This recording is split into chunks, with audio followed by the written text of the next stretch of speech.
Time is your most valuable asset, and optimal health is the new status symbol.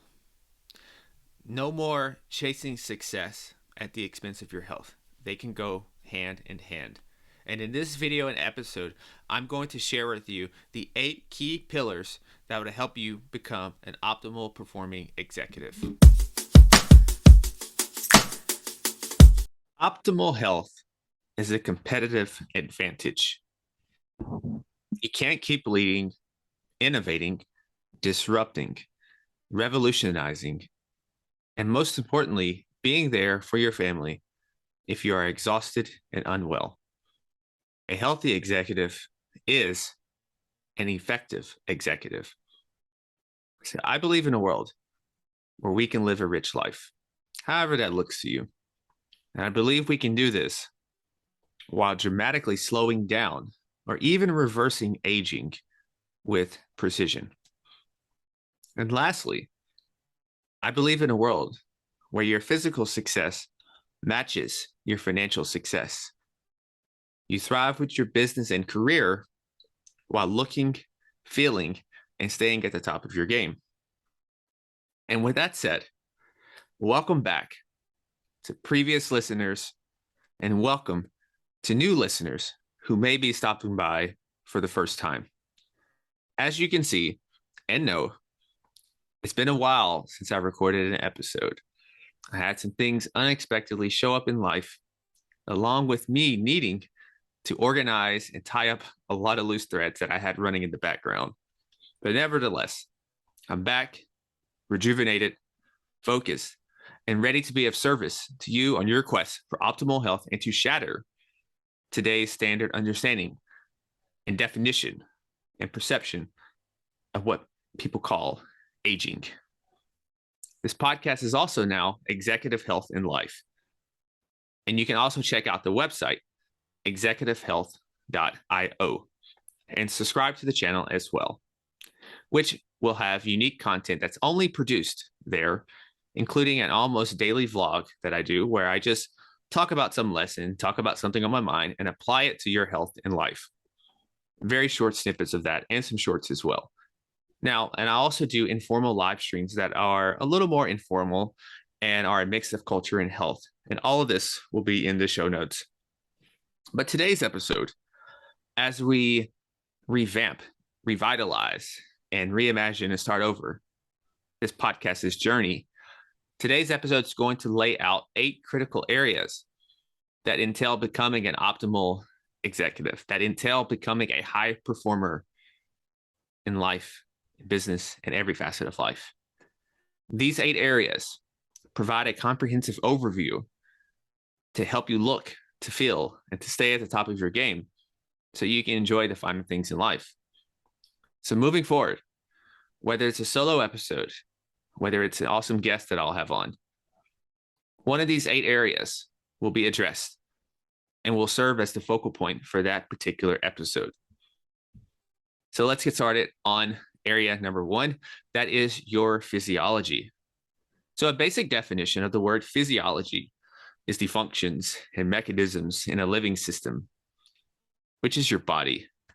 Now, this is the prime energy source that not only helps you perform day in and day out, but more importantly, it's the energy source that ensures that you have more than enough left over for those most important to you. Now, some of the key areas in this physiology pillar is sleep, stress and regulation, diet bioindividualization, which you can simply say nutrition, but I just love the word bioindividuality, and movement or training, whichever way you want to call it. And lastly, amplifiers and backups. And this is another way of talking about supplements and peptides and any other thing that is going to help assist you in your diet. And as mentioned earlier, there are various subcategories within each of these. And so as we think about optimizing your physiology, though, these are the big rots to think about. And then as you move along, then you will start to go off into those specific branches of those categories that I mentioned. And so pillar number 2 is our mindset. So everything is for naught if this area is not optimized. This is akin to someone having you have excellent hardware, but the software is terrible. You're operating with, say, Microsoft 95 or Windows 95, sorry, and you have this state-of-the-art nice computer, but the software is from 95. It's not going to work. And so the very first step in shattering the typical aging paradigm, the very first step in any type of high performance starts in the mind. Everything starts with thought. The phone we have, the computer that I have right here in front of me, the microphone to my left over here, these headphones, this camera, everything starts with thought. These rings, this watch, it all started in somebody's head and it manifested into the physical reality. And this is the same thing as we think about aging in our mindset.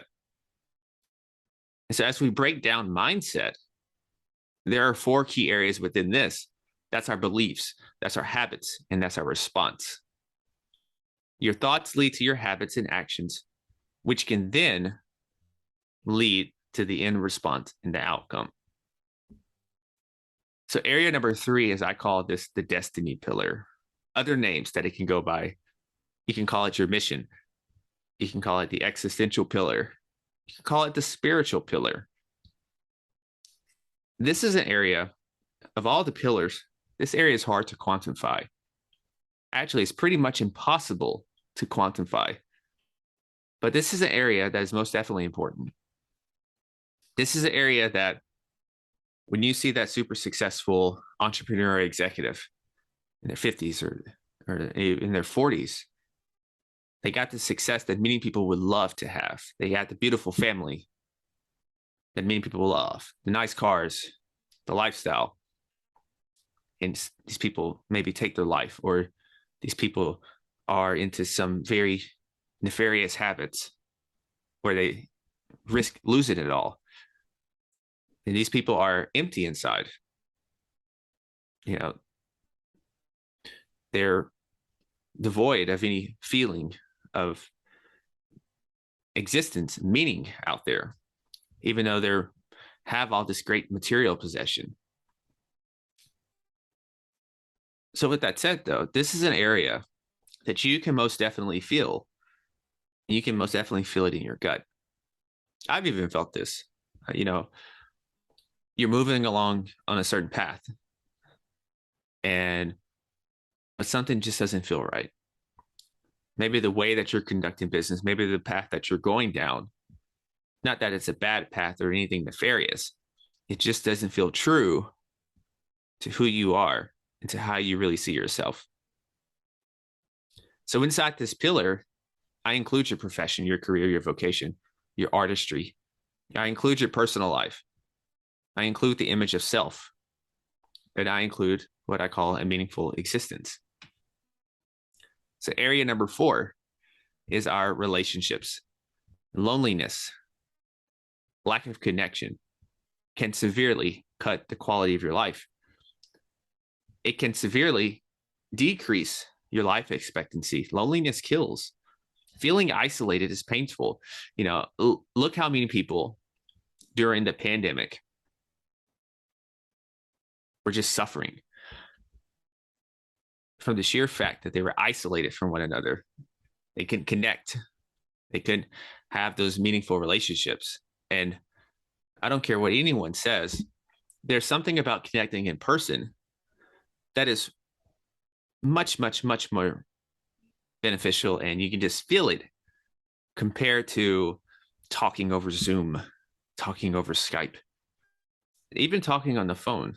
You can still connect, but there's just something that you feel when it's done in person.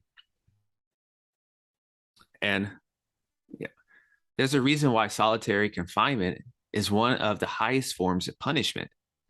For entrepreneurs, for executives, and other highly successful or even unique individuals who don't fit the stereotypical mold that society has out here, this is an area that can be a struggle. I can personally attest to this myself, as I have a very small circle. I know a lot of people, but I truly only rock with a very small handful of people. This is part of the dark sides of success. The higher you climb up Success Mountain, it often becomes increasingly difficult to relate and connect with people because your world is so different.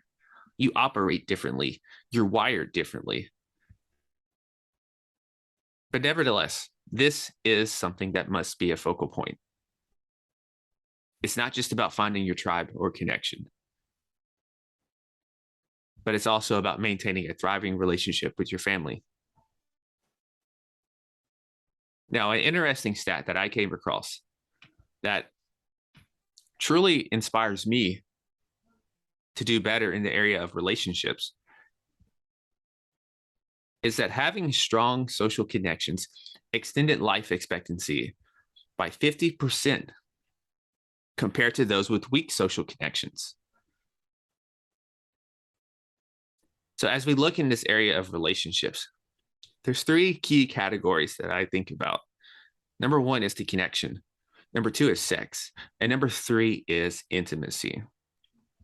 So area number 5 is dealing with our emotions. And this is timely that I think about this, as if you think about politics, now politics is quite divisive, and to me now politics has become pop culture, but it's probably another conversation for another day. But politics, from my observation and just looking at different candidates, not even just recently, but throughout the years, probably forever if I go back since the beginning of time, if I really wanted to do that, it's rarely about logic and reasoning that conveys people's votes. Typically, it's their feelings, it's their emotions. Stories move people, not facts. It's unfortunate. I don't like it that way. I wish we can just go by data more often, but it is what it is. Where your emotion goes is where your focus flows to. And when it comes to emotions, there are direct ties to it concerning your longevity. Now, individuals who see the possibilities as opposed to just the problems and all the not so good stuff, these people have a greater life expectancy. Optimism and happiness lead to 42% greater life expectancy than those who operate under the opposite umbrella. A couple of subcategories when you're thinking about this emotional pillar are awareness, motivation, inspiration, and of course, various emotional states across the spectrum here. So for area number 6 is your environment. Now, your environment is an underrated aspect of the longevity puzzle that is often buried, deeply buried, I should say, beneath diet, beneath exercise, and beneath sleep. But if we really think about this, your daily environment is impacting the expression of your DNA. This is, in a nutshell, epigenetics, the signal from above the gene that informs your DNA to express or repress the very potential that lies in the code of life. It's like a light switch, on or off. Your outer environment and the way that you are interacting with it, the way that you are perceiving it and are exposed to, this is going to act as a stream of information that is coming into your body. Once again, to go back to the computer analogy, this is the software, the informational inputs that is driving the hardware, that is driving the operating system. this is what signals to your DNA, this information here. So based on the quality of information, the quality of informational inputs that's coming into your human system, and the signal that life is informing your human system, this is ultimately going to determine the quality of the outputs that you're going to receive, the quality of health that you're going to have, the quality of energy that you are going to be operating with, or the lack of energy that you're going to be operating with. Now, going back to this, I mentioned the pandemic earlier. This is another prime example of the pandemic. What happened? When your environment is not optimized and you haven't appropriately planned, nor have you properly adapted to the current reality, you can and will be exposed, as so many people did. And for many people, this exposure was manifested through weight gain, was manifested in an overall decrease in health across the board. Mental health, physical health, spiritual health, all of it plummeted down. They even gave it a name: pandemic pounds, quarantine 15, all these different nicknames. So when it comes to optimizing your environmental pillar, think about your living space, think about your workspace, think about the quality of air, think about the temperature. As temperature, not just like weather, but temperature even from a standpoint of, as you're going to sleep at night, what is the temperature at? Is the temperature too hot? Are you heated up too much? And that is a reason that your sleep quality is not where it needs to be. Very small things, but the very small things can lead to massive success, or it can lead to shortcomings. Think about sound. Think about the pollutants and various toxins that are out in the world. And as you're tackling this environmental pillar, think of the 3 R's. You're reducing, you're removing, and then you are replacing. So for area number 7, as we continue along this journey, is presentation. Now, this is one of my favorites, but I rarely hear people make the connection between presentation and your health. And if they do mention something about presentation, they're merely talking about it from a body composition standpoint and nothing else. But in this pillar, the overall theme centers around your executive presence. This is the level of gravitas that you can command when you walk, when you enter the room, when you're around people, when you're just ordering a coffee. It's the type of gravitas and command and aura that you're presenting to yourself, how people respond to you. It's also dealing with your communication skills. As we know, this communication is only 7% verbal, 93% nonverbal. So once again, we're going back to our body language, our posture, how we are presented.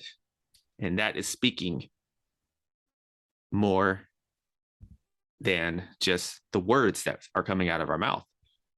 And lastly, of course, it is about our appearance. But don't be so short-sighted when I say just appearance. For appearance is not just about the weight. It's not just about how broad your shoulders are or how slim your waist is. It's not just about that or how toned your legs are. It's much more than that.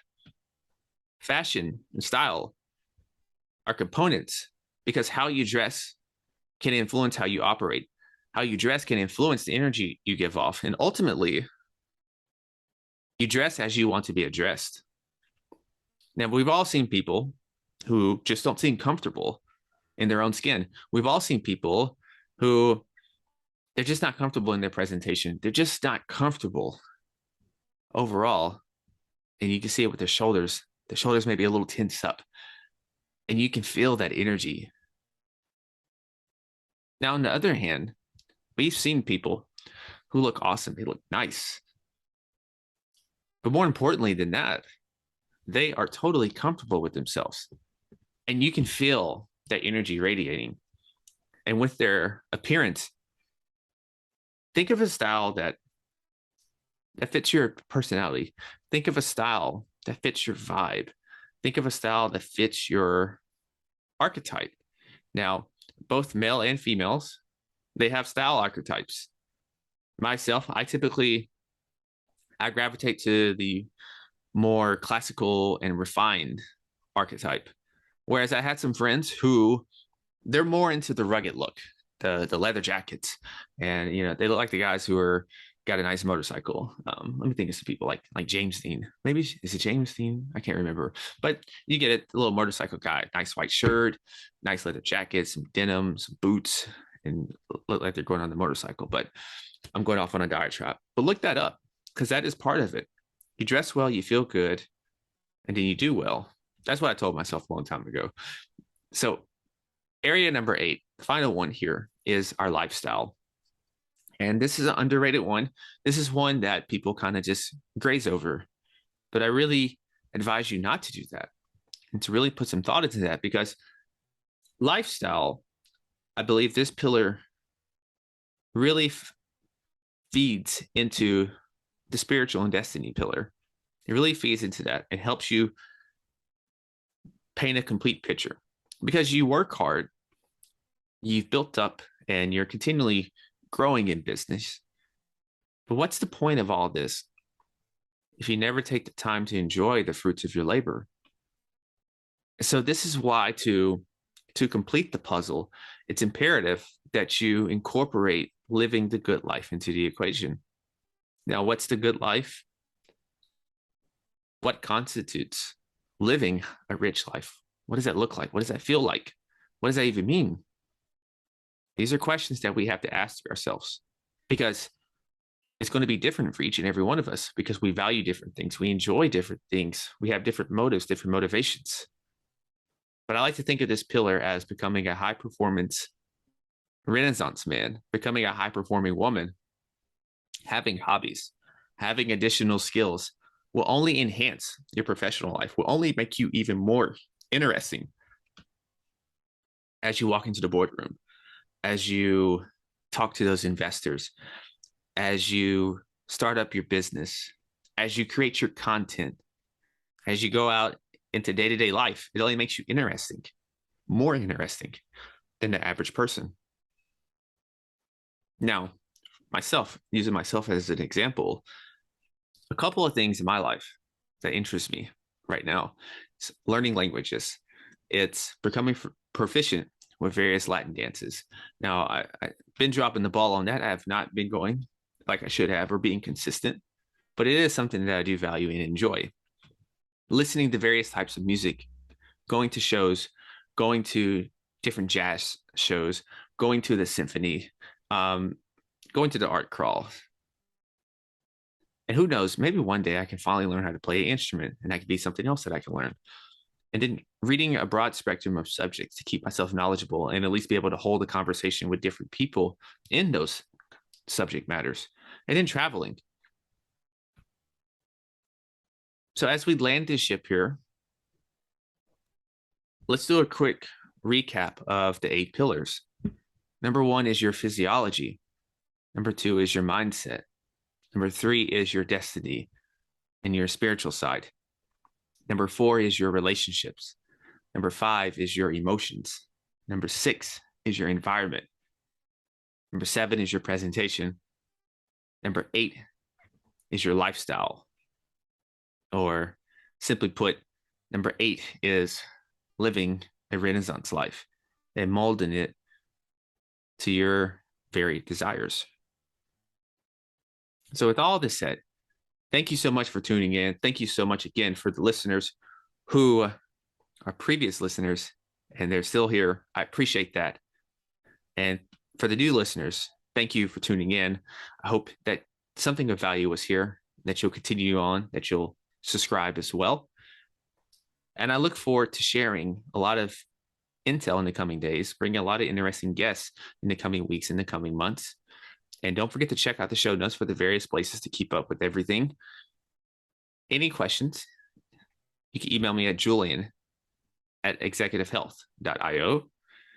And so lastly, stay awesome, be limitless, and go be the CEO of your health and your life. Peace.